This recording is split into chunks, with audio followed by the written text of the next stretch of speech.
मार्क्सवादी उपन्यासकार यशपाल। मित्रों, आज हमें हिंदी उपन्यास क्षेत्र के दो ऐसे उपन्यासकार, एक मार्क्सवादी विचारधारा से प्रभावित है और दूसरे उपन्यासकार जिसका आज हमें अध्ययन करना है, उनके व्यक्तित्व और कृतित्व पर प्रकाश डालना है। दूसरे उपन्यासकार ऐतिहासिक उपन्यासकार वृंदावन लाल वर्मा। आज हमें दो उपन्यासकारों का अध्ययन करना है, यशपाल और वृंदावन लाल वर्मा।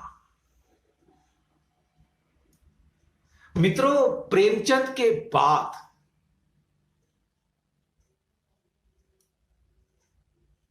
प्रेमचंद की परंपरा को आगे बढ़ाने का काम हिंदी के कुछ उपन्यासकारों ने किया। जैनेन्द्र कुमार जैसा उपन्यासकार, यशपाल जैसा उपन्यासकार, वृंदावन लाल वर्मा जैसा उपन्यासकार, परंतु हिंदी कथा साहित्य को उन्नति की ओर ले जाने का काम इन उपन्यासकारों ने किया है। परंतु कभी कभी मुझे आश्चर्य होता है, और आश्चर्य इस बात का होता है कि हिंदी भाषा में उपन्यास लिखने वाले, कथा साहित्य लिखने वाले ये महान लेखक, उपन्यासकार, कथाकार, इन्होंने केवल लेखक की भूमिका अदा नहीं की, केवल इन्होंने चार दीवारियों के अंदर बैठकर उपन्यासों की या कथा की निर्मिति नहीं की। तो उस समय हमारे देश की जो राजनीतिक परिस्थिति थी, जो भारत पारतंत्र में जी रहा था, इस भारत देश पर अंग्रेजों का राज था, गुलामी का समय था, और ऐसे समय में इन हिंदी के लेखकों का योगदान बहुत महत्वपूर्ण है। इन्होंने चार दीवारियों के बाहर आकर, सड़क पर आकर विद्रोह की भाषा बोली, सड़क पर आकर नारे लगाए,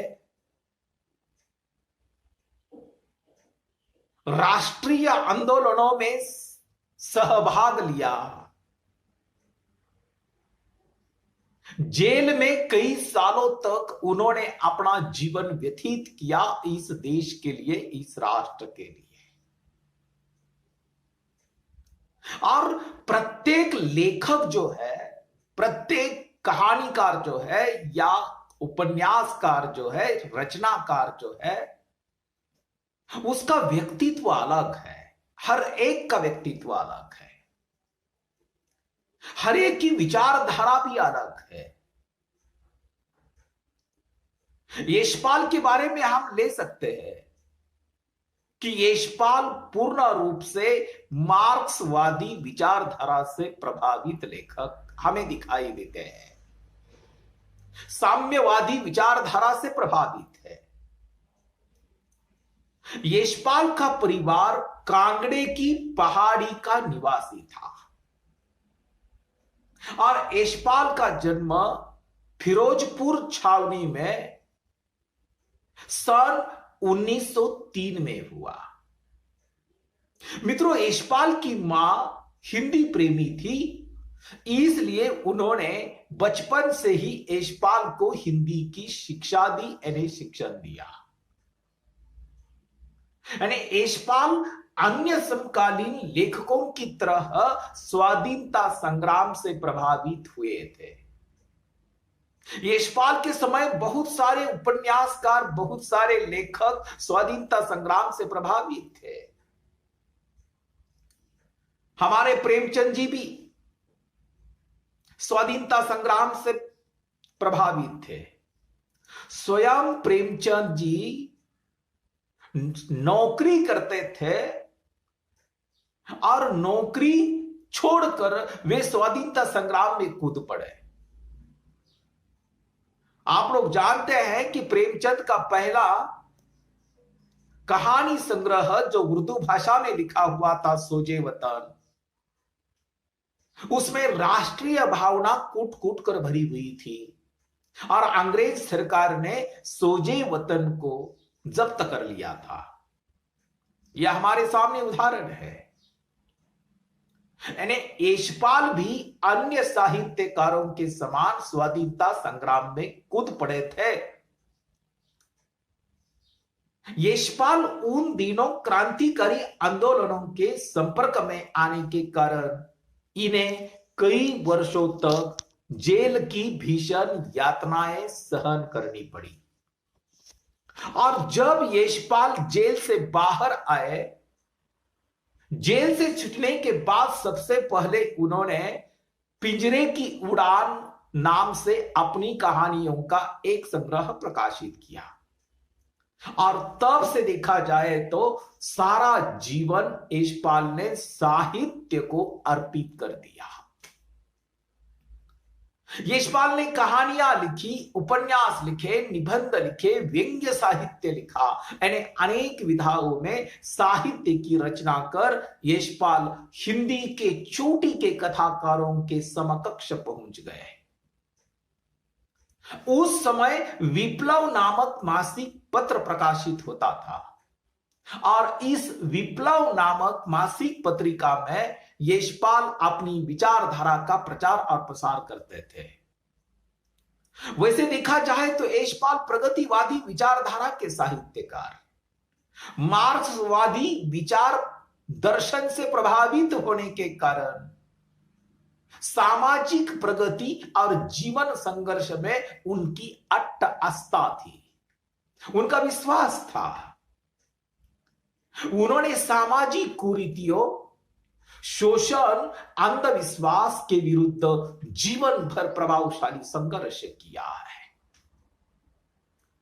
उनके प्रारंभ के जो उपन्यास है वो मार्क्सवादी विचारधारा से प्रभावित, झूठा सच, दिव्या, देशद्रोही, ये हिंदी साहित्य की अमर रचना है।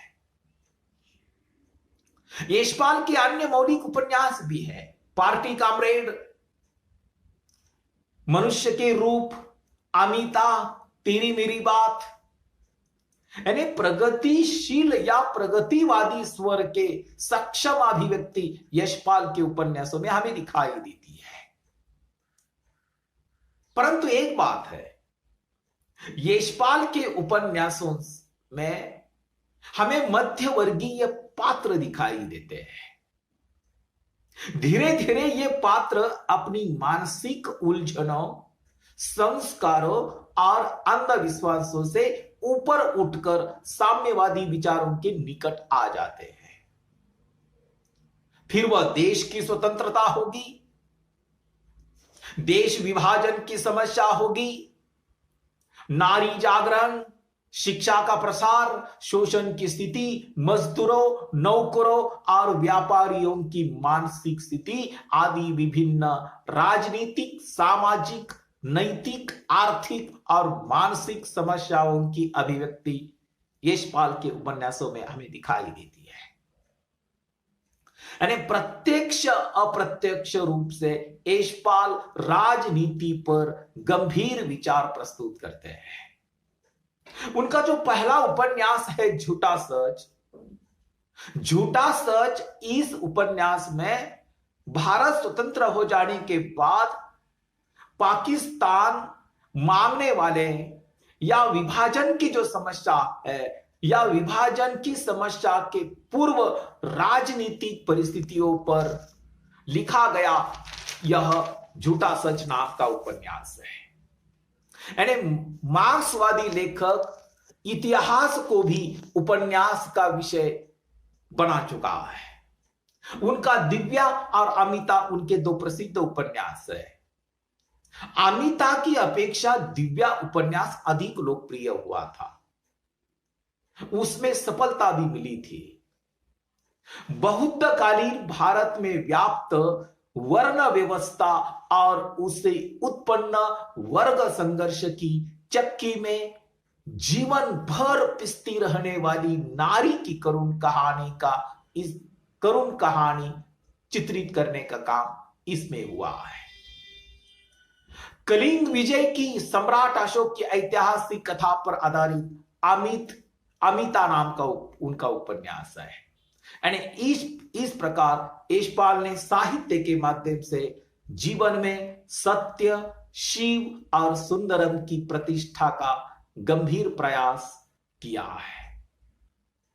दूसरे उपन्यासकार है ऐतिहासिक उपन्यासकार वृंदावन लाल वर्मा। मित्रों, जिस समय हमारे सामने ऐतिहासिक उपन्यासकार का नाम आता है तो पहला नाम आता है वृंदावन लाल वर्मा का। आधुनिक उपन्यासकारों में वृंदावन लाल वर्मा का स्थान महत्वपूर्ण माना जाता है। यानी वृंदावन लाल वर्मा मुख्यतः ऐतिहासिक उपन्यासकार है। यानी उपन्यास के अतिरिक्त उन्होंने कहानियां भी लिखी और नाटक भी लिखे, परंतु हिंदी साहित्य जगत में उनकी प्रसिद्धि ऐतिहासिक उपन्यासकार के रूप में ही है। ऐसी बात नहीं है कि उन्होंने अन्य विषय पर उपन्यास नहीं लिखे। उन्होंने सामाजिक उपन्यासों की भी रचना की, परंतु वृंदावन लाल हिंदी के पहले ऐतिहासिक उपन्यासकार है। मित्रों, कभी कभी प्रश्न पूछा जाता है कि हिंदी के पहले ऐतिहासिक उपन्यासकार कौन है?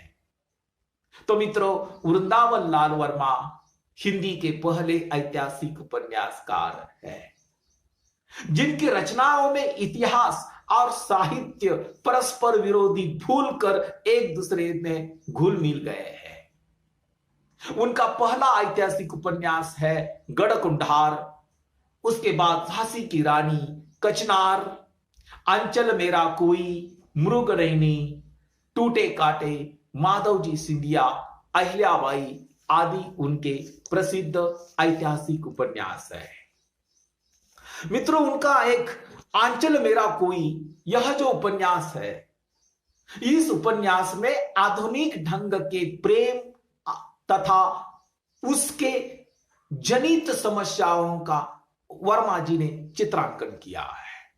यानी आंचल मेरा कोई इस उपन्यास में आधुनिक प्रेम का वर्णन तो किया है, चित्रण तो किया है, परंतु उससे जन्म लेने वाली जो समस्याएं हैं उसी का भी चित्रण उन्होंने इस उपन्यास में किया। वैसे देखा जाए तो वर्मा जी झांसी के रहने वाले थे। बुंदेलखंड का इतिहास, वहां की मिट्टी से उनका लगाव था।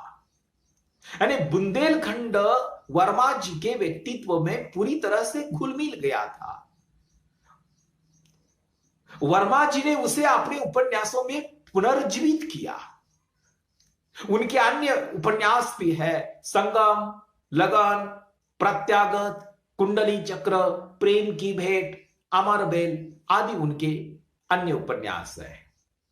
गढ़कुंडार मात्र हिंदी का प्रथम ऐतिहासिक उपन्यास कहा जाएगा। मित्रों, कभी कभी सवाल पूछा जाता है कि हिंदी का प्रथम ऐतिहासिक उपन्यास कौन सा है?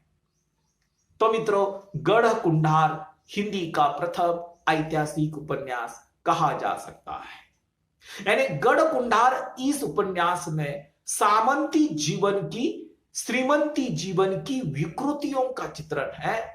राष्ट्रीयता का अभाव उसमें चित्रित हुआ है। वर्मा जी का और एक उपन्यास है विराट की पद्मिनी। अत्यंत रोचक ऐतिहासिक रोमांस है इस उपन्यास में। यानी इस उपन्यास में सामंती कुचक्रों और दाव पेच के बीच प्रेम की बलिदान गाथा अत्यंत मर्मस्पर्शी चित्रित हुई है। यानी इसमें सामंती जीवन का दो मुख्य प्रवृत्तियां, एक युद्ध और प्रेम का भव्य चित्रण हुआ है। उनका और भी एक प्रसिद्ध उपन्यास है झांसी की रानी। झांसी की रानी उपन्यास में आंचलिक इतिहास को पूरे देश और अंग्रेज राज्य के विरोधी अभियान से जोड़ दिया है। यानी वर्मा जी ने ऐतिहासिक साक्ष्यों के आधार पर सिद्ध किया है कि महारानी लक्ष्मीबाई ने स्वराज्य के लिए ही युद्ध किया था। उनका और एक उपन्यास है जिसका नाम है मृगनयनी, वर्मा जी का सर्वश्रेष्ठ उपन्यास कहा जाएगा।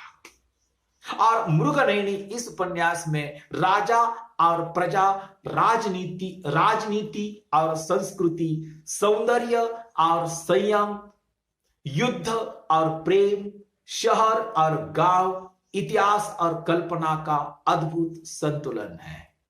यानी मृगनयनी वर्मा जी की शक्ति है, जिसे अपने गांव, नदी, पहाड़, समस्त बुंदेलखंड से वैसा ही प्यार था जैसे नदी को अपने किनारे से होता है। उनका अगला एक उपन्यास है जिसका नाम है अमरबेल। इसमें गांव की समस्या को लेखक ने अंकित किया है और अनीति से रुपया कमाने की धुन गांवों तक पहुंच गई है या फैल चुकी है। उसका यथार्थ चित्रण लेखक ने इस उपन्यास में प्रस्तुत किया। यानी वर्मा जी के आरंभिक उपन्यासों में यह राष्ट्रीय स्वर ही प्रखर है। मृगनयनी वर्मा जी का श्रेष्ठ उपन्यास है। इसमें ग्वालियर नरेश यानी राजा मान सिंह तोमर और उनकी रानी मृगनयनी की प्रेम कहानी है। सौंदर्य, प्रेम और इतिहास का अपूर्व संगम यहां हमें दिखाई देता है।